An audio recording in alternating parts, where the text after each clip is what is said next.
전에 제가 한 자매가 오빠 문제로 상담을 요청을 했습니다.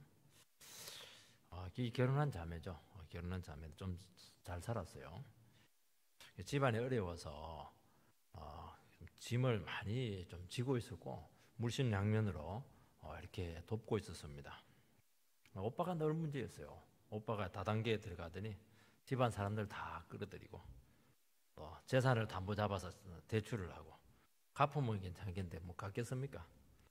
그게 아니고 카드까지 메꾸지 못하고 전부 다 신용 불량자가 됩니다. 회사 생활도 잘하면 되는데 상사하고 늘 언쟁이 나고 하다가 결국은 이 팔뚝에 자해까지 하게 되었습니다. 유일하게 이제 돈이 나올 수 있는 곳은 이제 자기니까 자꾸 기대를 한다는 거예요. 전화도 하고 카드 만들어 달라 그렇게 하고 주민등록번호 알려 달라 자꾸 이렇게 한다는 겁니다. 문제는 안 해주면은 어떻게 나올지 모르겠다는 거예요. 불안하다는 겁니다. 두렵대요 오빠가. 그래서 제가 국외로 이민을 가야 됩니까? 그 묻더라고요. 저는 그 집 상황이 이민 갈 수 있는 형편이 되지 못했어요. 그러면 너무 많은 것을 잃게 되니까 그렇게 하지 마시고 주님께로 피해 보십시다. 기도하면서 견디면서 주님께서 어떻게 이 문제에 개입하실 것인지 우리 믿음을 가지고 같이 기도합시다. 그렇게 얘기를 했죠. 나중에 이제 들은 말에 의하면은 다행히 오빠가 다단계에 빠져나왔고 정상적인 직장에서 이제 취직을 한 것은 아니고 지금 하려고 이력서를 내고 있다고 그렇게 대답을 듣게 되었습니다. 하박국은 이제 고민이 참 많습니다. 왜냐니까 그는 참 유다 백성들에 대한 사랑이 많아요. 어려운 것은 아니지만은 참 그래도 바벨론보다는 얼마나 유다 나라가 낫습니까? 그런데 하나님께서는 바벨론을 들어서 유다를 멸망시키겠다는 겁니다. 하박국은 이스라엘을 어떻게 하냐면 회복시키려고 하는데 하나님께서는 막 멸망시키겠다는 겁니다. 괜히 물어가지고 너무 끔찍한 소식을 듣게 된 것입니다. 그게 너무 절망을 하죠. 자기는 아무리 힘들고 어려워도 정말 깨어서 기도하면서 정말 유다를 위해서 제가 몸을 던졌는데 마지막 소망마저 마지막 기대마저 꺾어버렸어요. 그리고 뭐 자포자기하고 싶은 그런 심정이었다는 것을 알 수가 있습니다. 그래서 그 두 번의 질문이 1장의 두 번의 질문이 얼마나 그에게 피가 터지는 그런 질문이었던가 하는 것을 알 수가 있습니다. 오늘 본문은 그 두 번째 질문, 아니 하나님 왜 하필 바벨론을 통해서 멸망시킵니까? 그 문제였어요. 그 문제. 왜 끝내십니까? 하는 문제입니다. 하박국은 너무 그 절망적인 상황 가운데 있었지만 그래도 또 절망하지 않아요. 그리고 또 기도합니다. 하나님의 뜻을 두고 기도를 합니다. 그래서 오늘은 그 기도한 응답인데 하박국이 이번에는 그 응답을 어떻게 받는가? 그 장면까지 나와요. 응답받는 그 자세도 굉장히 중요했다는 것을 알 수가 있습니다. 하박국이 이 절망적인 상황 가운데서도 끝까지 기도했던 것은 결국에는 그래도 하나님밖에 없다. 하나님밖에 답이 없다는 것이죠. 하나님께서 하박국에 주신 답이 무엇입니까? 주신 답은 우리 생각 같아서는 유다가 다시 회복될 것이다. 그러면 좋은데 그게 아니고 하나님 때가 있는데 그때까지 꼭 참아라. 오실 자가 와야 된다 하는 것이 답이었습니다. 너무 막막한 답이에요. 너무 막막한 답. 오실 자가 와야 되다니. 뭐 옆집 아저씨가 와야 되나? 그냥. 우리는 알죠. 예수 그리스도가 오셔야 된다는 것을 알지만은 하박국은 얼마나 암담한 대답이었겠습니까? 그리고 그때까지는 답답하고 힘들겠지만은 믿음으로 기다리라. 의인은 오직 믿음으로 말미암아 살리라. 그게 이제 응답이었습니다. 그러니까 이것도 답답한 거예요. 이것도. 믿음으로 뭔지는 모르겠지만은 참아라는 거예요. 참아라는 거예요. 그러면 속히 말 텐데 그분이 오셔야 된다. 그분이 누구냐는 겁니다. 이게 참 성경은 정말 그 스펙트럼이 크고 하박국에서 예수님이 오실 때까지가 언제입니까? 한 5, 600년 될 텐데 하나님은 응답을 줘도 너무 심하게 주셨어요. 500년 후에 될 일을 딱 얘기하면서 그때까지 참아라 그렇게 얘기하는 겁니다. 니만 참으면 안 되고 대대손손 참아라 그렇게 하는 겁니다. 우리 하나님 이 말씀을 잘 받으시기 바랍니다. 첫 번째는 응답을 기다리는 그 선지자의 모습입니다. 1절 말씀을 보면 내가 내 파수하는 곳에 서며 성루에 서리라. 그가 내게 무엇이라 말씀하실는지 기다리고 바라보며 나의 질문에 대하여 어떻게 대답하실는지 보리라 하였더니 하박국은 예루살렘 안에 있는 그 수많은 제약을 두고 너무너무 괴로웠습니다. 그래서 하나님께 질문한 것이 확언이 되었습니다. 하나님의 대답은 내도 다 알고 있다. 하나님 백성들이 얼마나 참 죄에 대해서 한계를 넘어섰는가 다 알고 있다. 그래서 나는 저 북쪽에 바벨론이라고 하는 무시무시한 지금 나라를 지금 대기시키고 있고 그 나라를 통해서 예루살렘을 멸망시키겠다. 이게 답이었습니다. 예루살렘은 도덕적으로 이제 병이 들어서 물었죠. 그런데 하나님의 진단은 이거는 치료가 안 된다. 불치의 병이기 때문에 이거는 죽어야 된다. 그게 사형 선고를 받은 겁니다. 바벨론으로 멸망시키겠다. 끝났다는 거예요. 우리가 몸이 이상해가지고 검진을 받았죠. 그런데 진단이 뭐냐? 암 말기이기 때문에 끝났다는 거예요. 고칠 수 있는 병이면은 좋을 텐데 이 시한부 인생이라는 게 시한부 한 3개월 남았다. 이런 얘기를 들었다는 겁니다. 아니 검진을 안 했으면 또 편하게 묵고 살다가 그냥 죽으면 되잖아요. 괜히 묻는 바람에 더 괴롭게 된 겁니다. 하박국은 괜히 예루살렘을 바로 세우려고 했다가 더 절망에 빠져버렸습니다. 어차피 망할 거면 찢고 볶든지 마음껏 먹고 마시든 죄짓다가 그냥 죽으면 낫지 않냐는 겁니다. 그런데 참 놀라운 사실은 이 절망적인 소식을 들었는데 시한부 딱 그 언도를 받았는데도 불구하고 하박국은 또 포기를 하지 않아요. 참 이게 하나님 백성들의 모습이에요. 죽어도 포기하지 않는다. 세상 사람들은 죽으면 끝이다 생각하는데 우리는 안 그래요. 우리는 죽어도 안 포기한다. 야, 이 차이가요. 부활의 능력을 가져옵니다. 이 차이가 상황을 완전히 뒤집어냅니다. 이게 예수를 부르는 소리입니다. 예수는 우리가 죽었다 이럴 때 예수가 오는 것이거든요. 하나님께 예루살렘을 구해달라고 막 떼쓰지도 않았어요. 하나님, 응답을 더 기다립니다. 어떻게 하면 좋습니까? 초조하게 기다리고 있습니다. 여기 보면 이제 응답을 기다리는 곳이 나오는데요. 두 군데 있는데 파수하는 곳, 그 다음에 성루 비슷한데 좀 달라요. 파수하는 곳은 이제 보초를 쓰는 곳입니다. 보초 쓸 때 골짜기 구석에 안 쓰잖아요. 요충지에 높은데 저기 잘 보이는데 보초를 씁니다. 성루는 조금 더 규모가 크죠. 여러분 성을 보면은 성 위에 보면 그 길이 있어요. 마차도 다니기도 하고 말도 다니기도 하고. 그런데 그 요소에서 보면 큰 원통으로 돼가지고 이렇게 몸을 숨길 수 있으면서 이 적을 관측할 수 있는 그걸 이제 성루라고 합니다. 기도했으면은 성전에 가든지 아니면 그 교회 와가지고 응답을 받아야지. 왜 그 전쟁터 성루에 올라가가지고 저게 그 받느냐는 것이 어울리지가 않아요. 물론 응답이라고 하는 것은 기도도 어디라도 할 수도 있고 응답은 어디선지 올 수가 있습니다. 이 높은 곳에 응답을 기다렸던 이유가 무엇이냐면은 그것은 적의 동태를 잘 파악할 수가 있죠. 그리고 가장 높은 곳에 멀리 시야가 확보가 될 수가 있습니다. 그리고 이제 전쟁을 하고 이렇게 할 때 전령들을 빨리 발견할 수가 있죠. 맞이할 수가 있죠. 이것을 보면은 하박국은 하나님께서 하신 말씀은 반드시 이루어진다는 것을 믿었던 것이 분명합니다. 그 믿은 것이 무엇입니까? 예루살렘은 바벨론에서 망한다. 그것을 믿었던 것이죠. 그러니까 성루에 올라가 가지고 지금 어떻게 상황이 돼가나, 바벨론이 어디서 오나, 지금 적의 동태는 어떻게 되나, 그러면서도 응답은 기다리고 이렇게 하는 것을 알 수가 있습니다.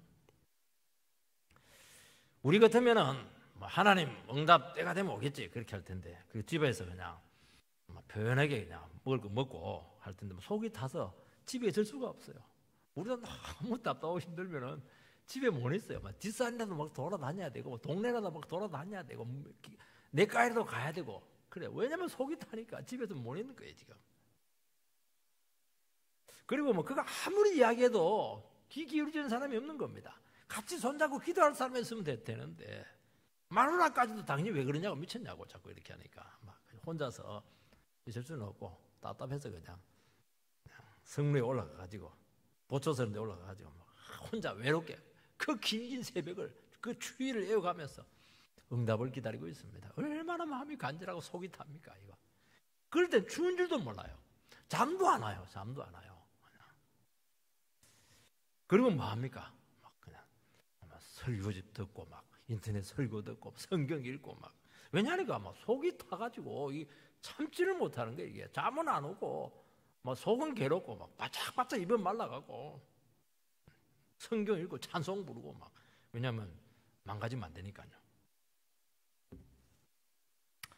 하박국은 하나님께 질문하면 반드시 답을 줄 것이다 하는 것을 믿었습니다. 그 증거가 뭐냐니까 그가 내게 무엇이라 말씀하실는지 이게 참 중요한 말씀이죠. 그가 내가 기도했기 때문에 뭔가 분명히 말씀할 것이야. 그걸 믿었던 것입니다. 그 방법은 모르겠습니다. 하나님 어떻게 응답을 해주실지 그건 몰라요. 환경으로 이렇게 우리가 응답을 받을 수도 있거든요. 그 사람을 통해서 이렇게 응답이 올 수 있어요. 물질 같은 경우는 사람을 통해서 물질이 오는 경우도 참 많아요. 아니면 직접 하나님께서 음성으로 줄 수도 있어요. 음성으로. 그건 조금 위험하긴 한데 그래도 또 환상을 통해서도 오기도 합니다. 이 성령의 감동으로 우리에게 또 찾아와요. 기도했는데 이 감동이 자꾸 생기는 거예요.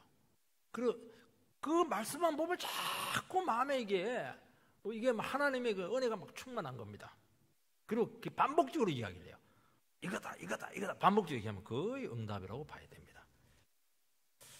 그러니까 어떻게 응답할지는 모르겠지만은 하박국은 응답을 한다는 겁니다. 하나님께서 응답을 하신다고 하면 이제 상황이 달라진 것이죠. 응답을 하면 어떻게 됩니까? 기다리고 바라보며. 이게 하박국의 응답을 기다리는 자세입니다. 기다리고 바라보며. 응답을 안 한 사람들은 기도해놓고 까먹어버려요. 그 자기 일 다 해버려요. 왜냐하면 응답을 기대를 안 하니까. 진짜 힘들고 어려운 사람들은요 어떻게 하냐니까 기다리고 바라보고 바라보니까 안 하는 거야. 또 뭐 어떻게 방법이 없으니까 또 기도하고 기다리도 안 하니까 또 바라보는 거야. 기다리고 바라보고 이게 이제 속이 탄 사람, 하나님의 응답을 간절히 기다리는 사람들의 응답받는 자세입니다. 하박국은 현실도 직시를 해요. 왜 바라봅니까? 적이 어디로 올지 알 게 뭡니까? 온다 했으니까.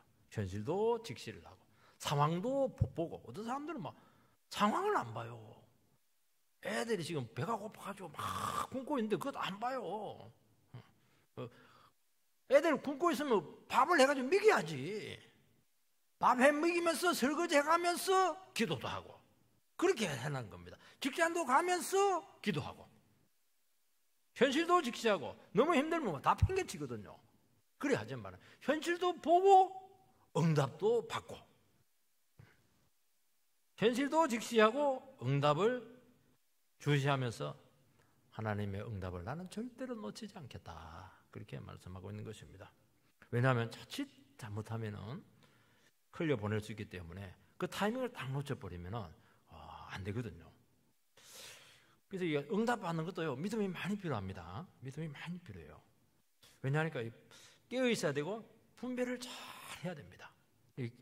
그래서 응답받는 것도 기도하고 탁 긴장하고 있을 때 딱 오면 금방 이게 하나님 응답이라는 확신이 분명히 와요. 자기는 너무너무 분명하게 하나님의 응답을 확신할 수가 있는 겁니다. 하나님의 자녀라는 게 누구냐? 하나님의 자녀. 다른 여러 가지도 있겠지만 제일 중요한 게 뭐냐? 하나님의 자녀는 어떤 처지에서도 기도할 수 있다. 기도하면 반드시 응답하신다 하는 것을 믿는 사람이 하나님의 자녀입니다. 위기가 왔어요. 너무 절망이 되었어요. 힘들어요. 끝났어요. 죽으라고 해요. 그래도 견딜 수 있습니다. 왜요? 좌절하지 않아요. 자포자기 않아요. 왜요? 우린 기도할 수 있으니까. 사방이 꽉 막혀 있어도 하늘은 뚫려 있거든요. 이게 우리의 기도입니다. 사방이 우겨쌈을 당하더라도 나는 여호와의 이름을 부르리라. 하늘은 뚫려 있다 하는 것을 믿는 겁니다. 세상 사람들은 여기서 우리와 결정적인 차이가 납니다. 세상 사람들은 막 사람을 찾아다녀요. 그리고 막 전문가를 찾아가고 조언 구하고 나를 도와줄 만한 사람들 가가지고 막 손 벌리고 또 아니면 뭐 점쟁이라도 가서 막 점을 쳐보기도 하고 굿이라도 하고. 근데 문제는 뭐냐니까 답을 줘요. 근데 문제는 확신이 안 서는 겁니다. 이게 답이 아니라서 그런 거예요. 진짜 답이면 금방 알 수가 있어요. 근데 진짜 답이 없어요.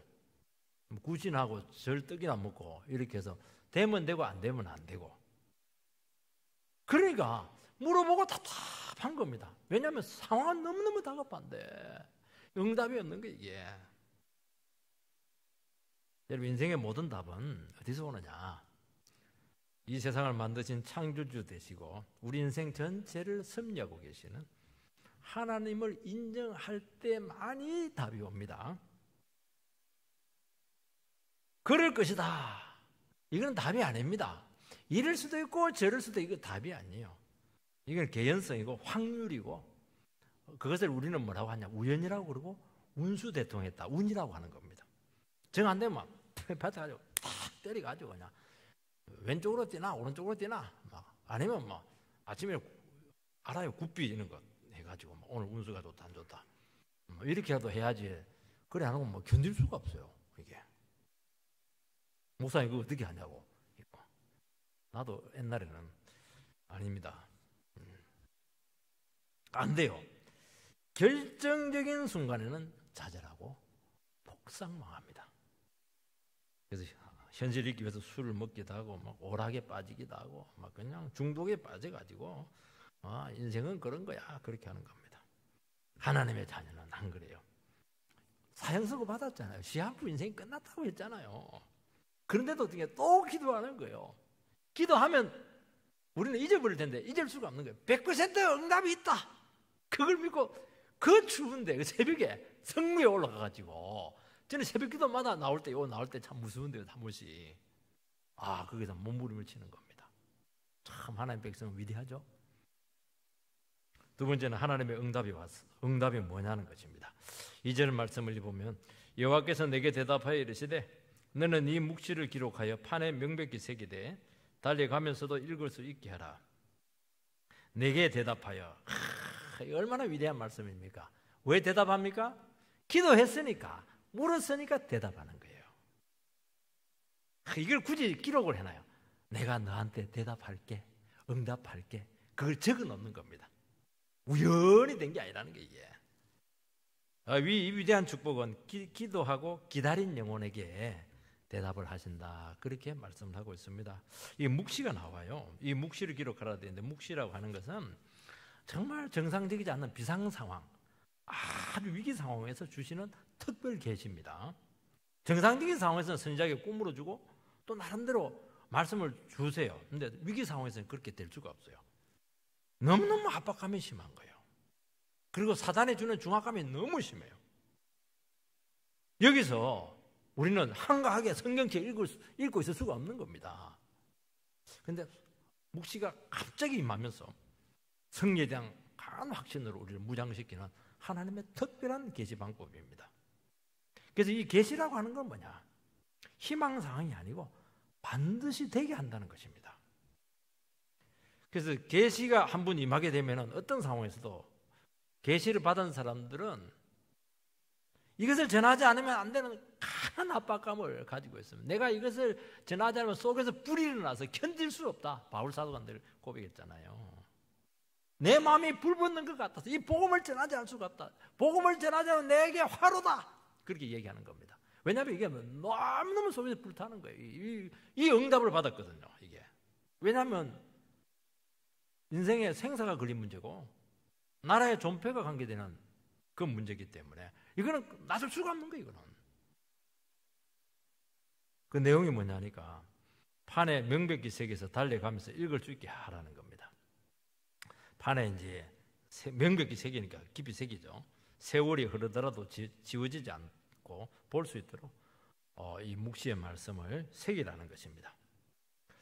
달려가면서 이렇게 보려고 하면은 판을 크게 만들어야 돼요. 고속도로 가면 뭐 SK텔레콤 이래가지고 크게 만들잖아요. 길게 안 해요. 그것만 딱 기록해야 됩니다. 그 사상은 기록해 보지도 않아요.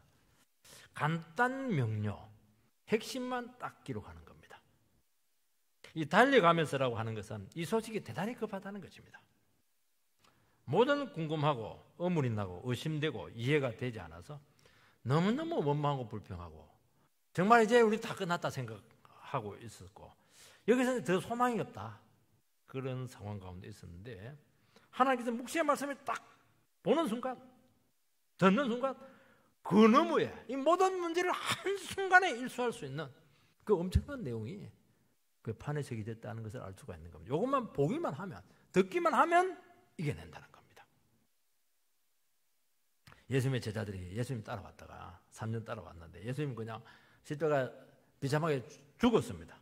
얼마나 낙심이 되고 얼마나 슬프고 얼마나 불안했는가. 왜냐니까 다 버렸거든요. 예수님 때문에.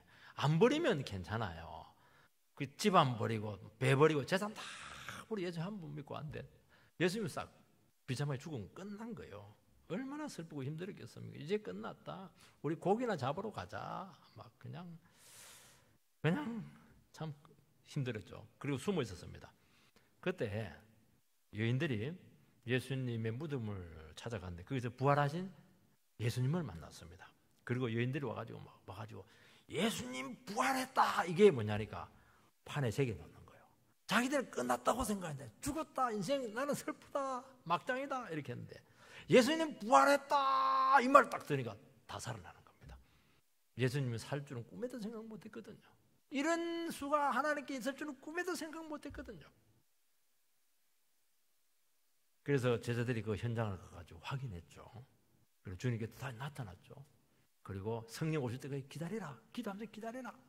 그리고 그 사람들 불 받아가지고 전 세계로 흩어져가지고 복음의 역군으로서 하나님 나라를 세웠던 것입니다. 우리 그 복음성 중에 그게 있잖아요.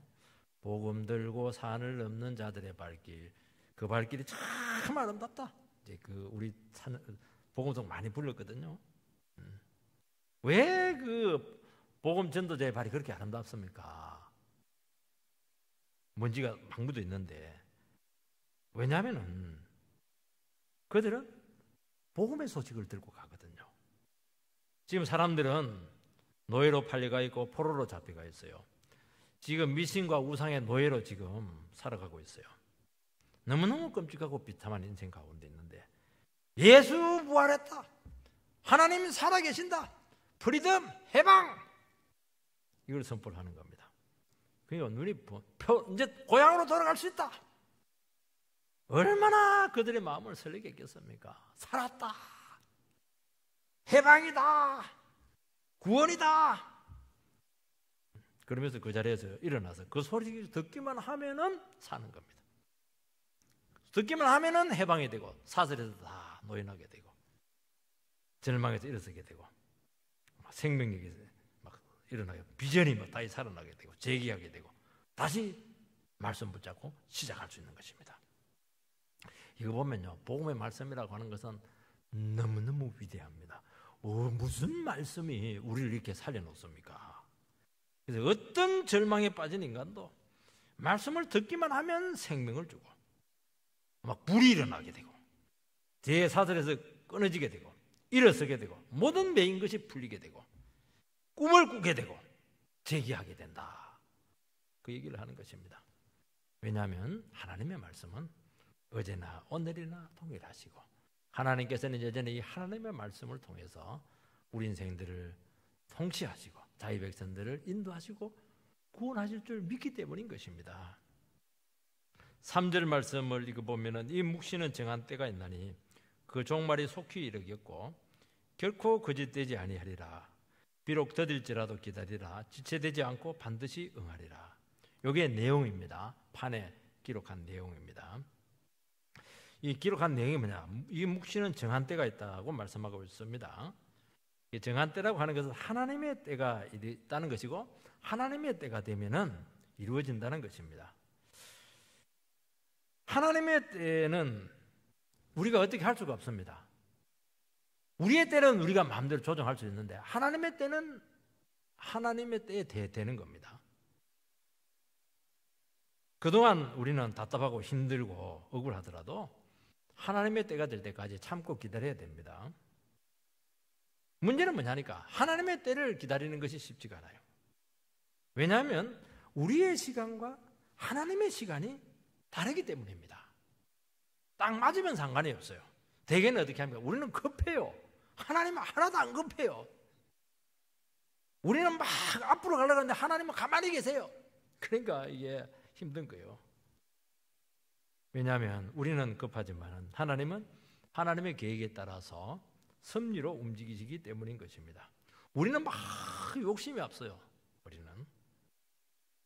그래서 하나님이 너무 대두기에 보인다는 것입니다. 그리고 상황이 점점 불리하게 돌아갈 때 그때 참 하나님의 때를 기다린다는 것이 그렇게 어렵다는 것이죠. 그래서 신앙은 뭐냐? 신앙은 기다리는 것입니다. 어떻게 기다립니까? 악이다, 깡이다, 아무렇지 죽기 살기다. 그렇게 못 기다려요. 그거 해봐야 일주일 못 갑니다. 어떻게 해야 됩니까? 하나님의 뜻이 있고 하나님의 때가 있다. 하나님이 말씀하시면 반드시 이루신다. 여기에 대한 확신이 있어야 기다릴 수가 있습니다. 하나님의 말씀은 반드시 100% 이루어진다는 확신에 의해서 인내가 나오는 것입니다. 그래서 인내를 뭐라고 하냐니까 갈라디아서는 성령의 9가지 열매 중에 하나입니다. 굉장히 중요한 열매입니다. 여러분 어쩌면 제일 중요한 열매 중에 하나가 인내예요. 인내. 그래서 신앙은 뭐냐? 기다리는 겁니다. 참는 거예요. 여러분 인내하지 않고 참지 않고 선한 열매를 맺을 것이다. 내 인생에 아름다운 결과가 올 것이다. 아니에요. 못 참아가지고 전부 다 중간에 그냥 지 생각대로 다 해가지고 그냥 시행착오로 거듭하다가 인생은 꼬이는 겁니다. 이거 믿음이 있어요. 이거 믿음이 없으면은 계속 인생을 방황하게 된다는 거예요. 여기 찔끔 해봤다가 안 되면 또 절로 가고 이것도 찔끔 해. 그래서 그 인생을 내가 늘 얘기하잖아요. 찔끔 인생이다고. 그래고 되지를 않거든요. 돼야 돼요. 찌간다. 그냥 뜻을 기다려가지고 한 때가 따오면 팍 잡아야 되는데 잡기 전에 자기가 못 견디는 거예요. 속이 타가지고 여기도 찔러보고 저기도 찔러보고 이 사람 만나보고 저 사람 만나보고 쏠깃하거든요. 그걸 잡으면 100% 망하는 겁니다. 목사님 너무 심하네요. 확률로 얘기하세요. 아니에요. 하나님 백성들은 100% 망합니다. 하나님의 때와 하나님의 뜻이 아니고는 안 되게 되어 있어요. 그래서 이걸 기다려야 되는 거예요, 이게. 그래서 판에 크게 기록해야 해서 이거 절대로 잊지 말라는 거 그렇게 말씀하지 않습니까? 그래서 우리는 어떻게 해야 되느냐? 힘들고 뜻대로 안 되는 상황일수록 그리고 절박할수록 어디로 가야 되느냐? 돈 많은 시아버지한테 가는 게 아니고 말씀으로 돌아가야 돼요. 예배 자리로 와야 됩니다. 예배 자리로 오면은 뭘 주느냐? 약속의 말씀을 줘요. 말씀을 주니까 우리에 대한 뜻이 있다. 하나님의 때는 온다. 이걸 계속 들어야 돼요. 그러면은 견딜 수 있는 인내의 힘이 나오는 것입니다. 내 생각과 한계를 내려놓고 하나님의 말씀을 붙들게 돼요. 그래서 인내라고 하는 것은 겉으로 가만히 있는 것처럼 보이지만은요, 정말 내적으로는 처절한 영적인 싸움이 이루어질 때 이것이 인내할 수가 있는 것입니다. 그래서 요한계시록 3장에 보면 빌라델피아 교회가 참 가난한 교회인데 이 사람들은 어려움 생기면 무조건 기도해요. 왜냐하니까 힘 있는 사람이 없었거든요. 그때 주님께서 뭐라고 하냐니까 참는 자는 면류관을 빼앗기지 않으리라 그 말씀을 했습니다.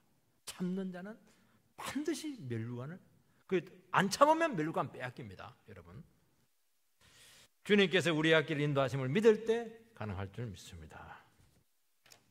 하나님의 정한 때가 언제입니까? 이스라엘 백성들이 바빌론에 망해서 포로 생활을 하게 되는데 포로의 때가 끝나서 고향 고국으로 돌아올 때가 아마 이들로 봤을 때 1차적인 정한 때라고 할 수가 있습니다. 하나님의 뜻은 뭐냐? 예루살렘이 바벨론에서 망한 것은 기정사실합니다. 이걸 인정을 하라는 거예요. 그러나 인정을 하지만 그것이 끝이 아니라는 것입니다. 포로 생활이 끝날 때가 있는데 그게 먼 미래가 아니라는 거예요. 우리에게는, 너희들에게는 드디어 느끼실지 모르겠지만은 나라의 회복을 기다리라는 겁니다. 이게 하나님의 뜻이죠. 그럼 뭐라고 되니까 속히 응하리라, 속히 온다, 이렇게 번역을 하고 있습니다. 그가 속히 올 것이며 지체되지 않을 것이라. 요걸 이제 히브리서 10장 37절에는 이걸 그대로 번역을 합니다. 이걸 가지고. 그런데 히브리서 10장에서는 이제 똑같이 번역을 하지 않고, 우리는 요 개역 개정판이잖아요. 근데 보면 우리 현대인의 성경이 있지 않습니까? 그 70인경인데 이스라엘 백성들은 현대인의 성경 같은 그걸 인용을 합니다. 그게 이해하기가 쉽거든요. 이해하기가 쉽거든. 뭐라고 되어 있니까 히브리서 10장 37절에 잠시 잠깐 하면 오실리가 오시리니 지체하지 아니하시리라. 히브리서는 유대인인데 크리스찬이 된 사람들이 얼마나 귀한 사람들입니까? 근데 크리스찬이 되고 났는데 너무너무 핍박이 심한 거예요. 특히 유대인들이 막 그냥 돌로 치고 이렇게 하니까 괜히 믿었다 해서 다시 옛날로 돌아가려고 하는 그 사람들인데, 그리 하지 마라. 잠시 잠깐 하면 오실리가 오시리니 지체하지 아니할 것이다. 그렇게 그들을 붙들어주고 있는 것입니다. 이스라엘 백성들은 하나님께 주신 율법을 지키지 못해서 망했습니다. 하나님과의 언약을 지키지 못해서 언약 파기로 나라가 망한 것입니다. 그래서 이스라엘 백성들이 망한 책임은 누구에게 있느냐? 율법을 지키지 못한 이스라엘 백성들의 책임이라는 것입니다. 그런데 과연 어느 인간이 율법을 지킬 수가 있겠습니까? 안 되는 거예요. 왜냐하면 인간은 타락한 본성을 가지고 있기 때문인 것이죠. 사람들은 뭐 법을 강화하고 학교 교육을 막 엄격하게 하고 시행하면 죄를 다스릴 수 있다고 생각을 합니다. 그러나 법이나 교육이나 징벌로는 사람 자체를 바꾸지는 못합니다. 여러분, 예루살렘은 여러분들이요 얼마나 위대한 도시냐 하면은, 여러분 성경에 땅 끝에서 지혜를 발견했다 이렇게 성경에 나와 있거든요. 땅 끝에서 지혜를 발견했다. 땅 끝이 어디냐면은 극동 한국이 아니고요 예루살렘이에요. 사람들은 인생에 문제가 있으면 어디 가서 물어야 되잖아요. 답을 찾아야 되거든요. 히말라야도 가고 절에도 가고 온갖 군데 방황을 하거든요. 그 끝에 딱 어디 가냐? 예루살렘으로 갑니다. 그 가면 솔로몬의 지혜가 있는 거예요. 말씀이 있는 거예요. 율법이 있죠. 거기서 응답을 받는 것입니다. 그것이 어디냐니까 예루살렘인 것입니다. 그런데 예루살렘이 멸망했다 하는 것은 이제 인생이 해결받을 수 있는 길이 없었다는 거예요. 왜 예루살렘이 멸망했습니까? 그렇게 아름다운 도성, 하나님 임재하시는 도성, 율법이 최고의 율법을 가지고 있는 그 이상적인 도시인데도 불구하고 죄는 이기지 못했다는 것입니다. 여러분, 율법보다 더 강한 인간의 죄성을 이길 수 있는 그 한 분이 오셔야 된다. 이 말씀을 지금 하기 위해서 끄집어낸 것입니다. 여러분, 세상의 모든 불의와 악에 대한 해답은 예수 그리스도가 되시는 것입니다. 인간의 문제는 비상적이지 않아요. 모든 악의 근원은 어디 있느냐? 하나님을 하나님으로 인정하지 않는 하나님과의 관계가 틀어진 데서 왔다는 것입니다. 그리고 우리가 왜 제대로 못 사느냐? 그것은 하나님께서 매 순간 은혜를 주셔야만 살아갈 수 있는 인생인데 자기 힘으로, 자기 생명으로 자기 인생을 유지하려고 하기 때문에 실패한다는 것입니다. 그래서 교육을 강화하고 법 제도를 정비하고 아무리 해도 절대로 바른 삶이 나오지 않는다는 것입니다. 사람들은 그래요. 법을 어긴 자들을 엄격하게 그냥 강하게 처벌하면 안 됩니까? 두려워서 지키지 않습니까? 법이라고 하는 것은 뭐냐? 법이라고 하는 것은 지키려고 해야 법이 되는 거예요. 법만 엄격하게 적용하면요, 우리식으로 말하면 깃털만 남습니다. 몸통은 못 건드려요. 왜냐하니까 사회에서 지금 비리 사건이 터지게 되면은 신문에서는 막 대문짝만하게 정말 이것은 구조적인 죄고 몸통을 전부 다 집어넣어야 된다. 비리 연료자들을 전부 다 폭로해서 형을 살게 해야 된다. 굉장히 뜨더래요. 나중에 보면은 격까지만 딱 잡아넣어요. 어디에까지 잘라야 되느냐, 이게 이제 정치적인 판단이거든요. 다 그렇게 하는 거예요. 그래서 싹 다 집어넣어버리면 국정이 마비됩니다. 그 적당한 선에서 마무리를 하는 겁니다. 요즘 뭐 친일파 척결 자꾸 이렇게 사는데요. 우리 해방 후에 친일파 없으면 우리나라 어떻게 세워져요? 솔직히 얘기해서. 전부 다 공무원한 사람들은 공무원 하려면 일본 인정 안 해가지고 어떻게 공무원해요? 그 사람들 싹 없어져 버리면 완전히 우리나라 국정이 마비되는 거고 어쩔 수 없어 가지고 그들을 세운 거예요. 나는 절대로 친일분자가 아닙니다. 그 자체를 그 당시에는 인정하지 않을 수가 없었다는 거예요. 지금의 시각으로 봐서는 있을 수가 없는 일인데 전부 다 뭔가를 아는 사람들은 그 일본 밑에서 일했던 사람들이거든요. 그 사람 못 쓰면 나라 자체가 세워지지 않는 거예요, 이게. 여러분, 하나님은 율법을 주셨지만 강요하지 않습니다. 비참한 종말을 통해서 율법의 정죄를 통해서 자기 안의 재성을 보게 한 것입니다. 주님께로 나아갈 수밖에 없는 존재라는 것을 인정하게 했다는 것입니다. 그래서 예수 그리스도가 오심으로써 죄인을 구속하고 하나님과의 바른 관계로 돌아올 수 있게 했다는 것이죠. 그래서 우리가 살 수 있는 유일한 길은 그분의 말씀을 듣는 것입니다. 그분만이 우리를 위해서 십자가에 죽으셨기 때문이죠. 그래서 하나님께서는 다른 건 안 받아요. 100% 안 받아요. 왜냐하면 다 해봐서 안 되는 거예요. 딱 하나만 봤어요. 오직 십자가만 통해서. 하나님의 구원의 방식 십자가만 통해서만 나오라는 거예요. 십자가만 붙들기만 하면 죄 용서되고, 십자가만 붙들기만 하면 성령이 터지고, 십자가만 붙들기만 하면 우리 인생이 바뀌고, 생각이 바뀌고, 인생이 변하게 되고, 저주가 변해서 축복으로 바뀌는 인생이 되게 했다 하는 것이 하나님의 구원 방법입니다. 하나님의 아들이 오셔서 죽어줘야 되는 거예요. 십자가 방법에는 안 되는 겁니다. 지금 기독교가 변질이 돼가지고 십자가 아니고 예수의 피가 아니고도 얼마든지 잘 될 수 있다. 그래서 지금 한국교회가 지금 이렇게 타락한 겁니다. 왜 십자가 아니고는 안 되는 거예요. 아무리 해도 안 되는 거예요.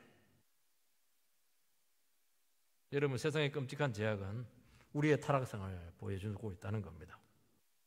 그 세상의 끔찍한, 우리는 요거 엄청나게 해요. 아우, 저 정치가 저렇게 더러운 인간이가 위선자네 이렇게 하는데요. 아니에요. 우리 안에도 똑같은 재성이 있습니다. 단지 기회가 없어서 사람들의 눈을 의식해서 또 우리는 여러 사회적인 제약 때문에 못했을 뿐이라는 것이죠. 우리의 충동대로 했다면 수많은 사람들을 죽이고 우리도 악을 저질렀을 것입니다. 여러분, 세상에 수많은 죄악이 자행되는 것은 결코 이상한 일이 아니라는 것이죠. 그 죄악을 바로잡는 방법은 근원을 고쳐야 되는데, 근원이 뭐냐? 성경에서는 마음이라는 겁니다. 마음의 문제라는 거예요. 마음이 썩고 부패하고 비뚤어져 있다는 것입니다. 유일한 답은 그분이 오셔야 된다는 것입니다. 그분을 통해서 하나님과 화해하고 계속 성령이 부어져서 우리가 치료되고 우리에게 능력을 받고, 그렇게 하는 방법 외에는 길이 없다고 말씀하고 있는 것이, 우리 결심으로 선해질 수 없다는 것이죠. 매 순간 성령이 임하지 않으면 아무것도 선한 것을 할 수가 없을 줄 믿습니다. 우리 예수 믿는다고 해서 저절로 될 것 같아요? 아니죠. 기도하고 예배드리고 은혜 받고 성령 받고 끊임없이 이것을 해야 된다는 것입니다. 유다 백성들이 포로에서 돌아오는 것과 예수 그리스도가 오는 것에는 400년의 차이가 있었어요. 하나님께서는 400년을 기다리겠습니다. 그래서 그 기간 동안을 중간기다 이렇게 하면서, 그때는 선지자가 없어요. 그 이스라엘 백성들이 하나님의 말씀을 그때 듣지 못했어요. 이제 그 기간을 하나님의 침묵의 기간이다 그렇게 말씀합니다. 우리에게는 400년 굉장히 긴 기간이지만 하나님께서는 짧은 시간이라는 것을 말씀하고 있죠. 왜냐하면 예수가 오기까지 얼마나 오랫동안 인류가 기다렸습니까? 400년 남았다. 이제 마지막 끝물이다. 그 얘기하는 겁니다. 지금 잘 기다려왔다. 이제 마지막 끝물인데 400년이다. 그 얘기하는 겁니다. 하나님의 때가 지금 찼다는 것입니다. 때가 참에 아들을 보내사 갈라디아서 나오지 않습니까? 4장 4절. 여러분, 인간의 노력으로 안 된다는 것을 충분한 기회를 통해서 주님께서는 허락했다는 것입니다. 여러분, 지금도 세상의 제약과 악의 세력으로 우리는 고통당하고 있습니다. 그들을 도울 수 있는 길은 하나밖에 없어요. 예수 그리스도를 전가하는 길밖에 없습니다. 그들이 예수 믿기 전까지는 진정한 평화와 안식이 없다는 것을 이야기하는 것이죠. 그래서 악의 문제 해결은 뭐냐? 악의 저지나 중단으로 끝나지 않아요. 여러분, 제 성향의 성령으로 억제되면은 그때부터 우리 인생이 풍성해지게 되고 아름다움을 되찾을 수 있다, 그렇게 말씀하고 있는 것입니다. 그래서 답이 뭐냐? 그렇게 답답하고 힘들었던 이 하박국에게 답은 하나밖에 없었어요. 예수가 와야 된다. 예수가 십자가에 못 박혀야 된다. 그게 답이었어요.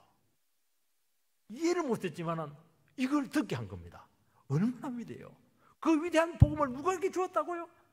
하나님의 은혜를 위해서 몸부림쳤던 그 영혼에게 주었다는 겁니다. 오늘 우리 인생의 답을 누구에게 줍니까? 어떤 사람들은 뭐 돈을 왕창 주세요, 건강을 주세요. 아니라는 거예요. 하나님의 뜻을 두고 기도하는 사람들에게 십자가의 보혈의 피로 우리를 응답해 주시고 우리 인생을 새롭게 만들어 주실 줄 믿습니다. 그러면 우리는 어떻게 살아야 됩니까? 4절 읽어보시기 바랍니다. 보라, 그의 마음은 교만하며 그의 속에서 정직하지 못하나 의인은 그의 믿음으로 말미암아 살리라. 답답하고 불안한 시기를 믿음으로 살라는 것입니다. 그의 마음은 교만하며 그의 속에서 정직하지 못하나, 그는 누구냐? 바빌론이 될 수도 있고 멸망을 앞두고 있는 유다 백성들이죠. 그런데 사실은요, 성령으로 새로워져야 모든 인간은 그입니다. 그는 어떤 사람이에요? 마음이 교만해요. 정직하지 못해요. 교만은 자기 자신을 절대적인 위치에 두고 살아가는 것입니다. 사람은 변해야 한다고 생각하지 않고 항상 핑계를 댑니다. 나는 능력이 부족하고, 나는 금수저로 태어나지 못했고, 나는 여건이 따르지 못하기 때문에 이렇게 비참해지게 되었다, 그렇게 생각을 합니다. 성경은 절대로 그렇게 말하지 않아요. 성경은 네가 원래 근본적으로 잘못 만들어졌다는 거예요. 네 마음 자체가 비뚤어졌다는 겁니다. 가끔 이런 사람이 있어요. 가끔 나에게 문제가 있다, 내가 잘못 만들어졌다, 나는 정말 죄인이다. 가끔 그런 사람이 있어요. 그런 사람들은 구원받은 자라는 것이죠. 그 속에서 정직하지 못하나, 이거는 뭘 얘기하냐면 중심이 뒤틀려 있다는 것입니다. 이런 중심이 똑바른 사람은 어떤 사람인지 아니까 옳은 것을 보면 옳다고 합니다. 틀린 것을 보면 틀리다고 합니다. 근데 중심이 비뚤어진 사람은 옳은 것을 옳다고 하지 않고 옳은 것이 있으면 더 악한 방식으로 틀어버려요. 그게 뭐냐니까 정직하지 못한 겁니다. 지금 우리나라는 전부 다 비틀려져 있어요. 바른 게 하나도 없어요. 다 무너져 있습니다. 그러니까 그 속에 정직한 것이 없는 거예요. 아무도 안 믿어요. 여기서 히브리서에서는 정직하지 못하다 하는 것을 뒤로 물러선다, 그렇게 번역을 하고 있습니다. 또 히브리서 10장 38절 39절을 제가 읽어보겠습니다. 나의 의인은 믿음으로 말미암아 살리라. 또한 뒤로 물러가면 내 마음이 그를 기뻐하지 아니하리라 하셨느니라. 우리는 뒤로 물러가 멸망할 자가 아니요 오직 영혼을 구원함에 이르는 믿음을 가진 자니라. 이걸 이제 히브리서에서는 다시 인용을 한 것입니다. 그러니까 하박국서 2장 3절부터 4절 말씀을 여기서 인용을 한 거예요. 그의 마음은 내 마음으로 바꾸고 교만은 뒤로 물러서다로 바꾸고 정직하다는 기뻐하지로 의역을 합니다. 그러니까 그 당시 세상에서 잘 되는 사람들은 전부 다 교만하고 거짓된 사람들이죠. 하나님의 백성들은 끝까지 하나님을 믿는 믿음으로 그 가운데서 살아라, 이것이 답이었습니다. 그런데 히브리서에서는 그게 뭐냐니까 하박국서의 답이죠. 히브리서는 그래서 더 나갑니다. 세상에서 내 뜻대로 안 되고 악한 자의 의지대로 되는 것을 보고 뒤로 물러가서 낙심하고 침체하면 멸망에 빠지게 되고 나는 그것을 기뻐하지 않는다, 이렇게 의역을 해서 인용을 하게 된 것입니다.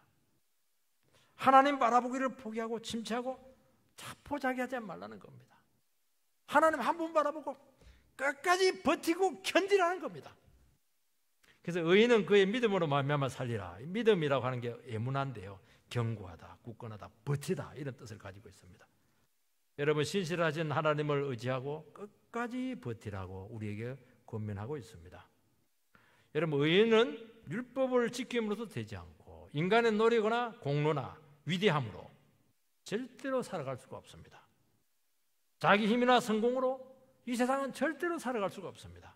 성공하는 사람들이 없어서 이 세상이 이렇게 난립니까? 사람들이 뭐 돈이 없어서 난립니까? 힘이 없어서 난립니까? 못 배워서 난립니까? 아니라는 거예요. 하나님과의 바람 관계가 틀어져 있기 때문에 하나님은 상관없이 살아가는 것이 문제라는 거예요. 지금. 여러분, 우리는 얼마나 불안하고 불의한 시대를 살아가고 있고 억울한 일 많아요. 우리는 자꾸 그래, 나만 정직하면 되지. 에이, 무슨 그런 순진한 생각을 하고 그래요. 나만 뭐 착하다고 해서 누가 알아줍니까? 바보죠. 그런 게 힘든 거예요, 이게. 믿음으로 산다고 해서 누가 알아줘요? 뭐 월급을 줍니까? 뭘 줍니까? 취직을 지켜줍니까? 믿음으로 산다면 도리어 주일 나올 거야, 안 나올 거야? 그거 물어본다니까요. 힘들수록 어떻게 해야 됩니까? 주님 바라보고 그분 관계를 더 점검을 해서 그분을 붙들어라. 그런데 물러가고 침체하고 낙심하고 좌절하면 안 기뻐하겠다, 싫어한다, 그 얘기하고 있는 것입니다. 여러분, 하나님께 의롭다 하심을 받은 영혼을 죽이거나 망해할 세력은 없습니다. 여기서 예수의 피가 중요한 거예요. 하나님께서 나를 의롭게 했는데, 하나님께서 나를 참 죄없다고 했는데, 하나님께서 나를 하나님의 자녀라고 했는데, 이 사람을 누가 넘어뜨리요? 바벨론이 넘어뜨리겠느냐? 죽음이 넘어뜨리겠느냐? 고난이 넘어뜨리겠느냐? 아니라는 거예요. 주님이 나를 의롭다고 했는데 마귀가 넘어뜨리겠습니까? 다른 거 붙잡으면 반드시 넘어집니다. 안 돼요. 마귀가 가면 두질 않아요. 너 죄짓잖아. 너 양심 불량했잖아. 너 그 돈 번 거 그거 너 정직하게 벌었어. 그럼 무너지는 거예요. 그리고 조사해보면 다 나오잖아요. 오직 예수를 믿는 믿음 외에는 우리를 지켜줄 수 있는 것이 없는 줄 믿습니다. 우리가 의롭다고 하는 건 하나님께서 우리를 보증했다는 거 아니잖아. 보증했다잖아. 너는 깨끗하다, 너는 의롭다. 하나님께서 보증을 했는데 마귀가 어떻게 털어내요? 인생들이 어떻게 그 사람을 털어내요? 절대로 물러서게 하지 못하는 겁니다. 그래서 뒤로 물러서지 말고 견뎌라. 인생은 마음대로 안 돼요. 마음대로 되는 것이 이상한 겁니다. 그렇게 믿는 사람이 교만한 겁니다. 자기 신입니까? 네. 믿음으로 견디면 하나님께서 이루신다는 것입니다. 나는 끝나도 하나님은 끝나지 않고 내가 끝난 그 자리에서 하나님은 새롭게 시작하실 줄 믿습니다. 아브라함이 불안하고 두려웠을 때 그는 하늘 별을 바라보면서 하나님을 믿었습니다. 그리고 끝까지 하나님의 신실하심을 의지해서 하나님의 뜻을 전부 다 애도 낳고 정말 모든 역사를 다 이루어냈습니다. 그리고 하나님께서는 아브라함을 네가 나를 믿으니 의로 여기셨다. 여기서 의가 나오는데요. 의예요. 의가 뭡니까? 정답이라는 거예요. 이게 유일한 인생의 정답이라는 겁니다. 여러분, 억울하고 분하고 이해할 수 없는 일이 많죠? 정답이 뭡니까? 그분을 붙드시기 바랍니다. 그게 정답인 줄 믿습니다. 그리고 겨우 사는 게 아니에요. 정말 생 넘치는 위대한 삶을 주겠다 약속하신 줄 믿으시기를 주의 이름으로 축원드립니다.